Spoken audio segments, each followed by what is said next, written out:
Le troisième sommet du Conseil de l'Entente s'est tenu hier à Niamey au Niger. Les chefs d'État membres de cette organisation sous-régionale se sont penchés sur les questions de sécurité et de lutte contre le terrorisme.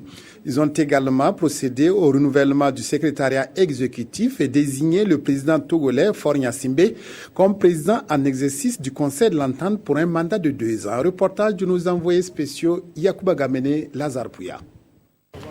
La troisième conférence au sommet des chefs d'État et de gouvernement du Conseil de l'Entente s'est ouverte hier à Niamey au Niger sur le thème pour un renforcement de la coopération entre les États membres de l'institution. Le président du Faso, Roch-Marc Christian Kaboré, a pris part pour la première fois en qualité de chef d'État à cette importante rencontre. Il s'est agi non seulement de faire le point de la nouvelle gouvernance qui a été mise en place au niveau du Conseil de l'Entente, mais également de constater tout l'effort qui a été fait. La politique, l'économie, la sécurité et surtout la lutte contre les terroristes ont été évoqués.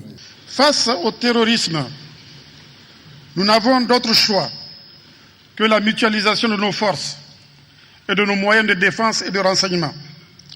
La stabilité de notre sous-région passe par la stabilité de tous les pays voisins.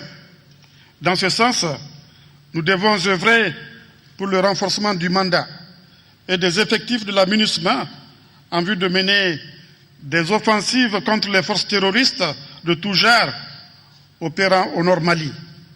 À défaut, pour combattre efficacement le terrorisme dans ce pays frère, nous devons mettre en place une force mixte multinationale sur le modèle de celle qui opère dans le bassin du lac Tchad.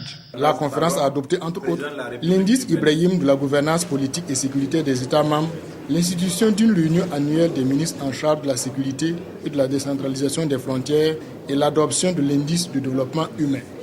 La conférence a autorisé la réalisation d'un programme immobilier dans tous les États membres sur la base du partenariat public-privé et ce programme démarrera avec la construction de l'immeuble du siège à Abidjan en Côte d'Ivoire. Les chefs d'État ont également adopté et signé la convention CERFER révisée et approuvé la convention signée avec l'Organisation internationale du travail. Au terme du sommet, la conférence a pris acte de la fin du mandat du secrétaire exécutif. Les chefs d'État ont pris les mesures de reconduire Patrice Kwame en qualité de secrétaire exécutif et nommé Abdoulaye Mahamadou comme adjoint. À l'unanimité, les chefs d'État ont désigné le président togolais Faure Gnassingbé, président en exercice du Conseil de l'Entente pour un mandat de 2 ans et adressé leurs sincères remerciements au président Alassane Ouattara pour son soutien exceptionnel.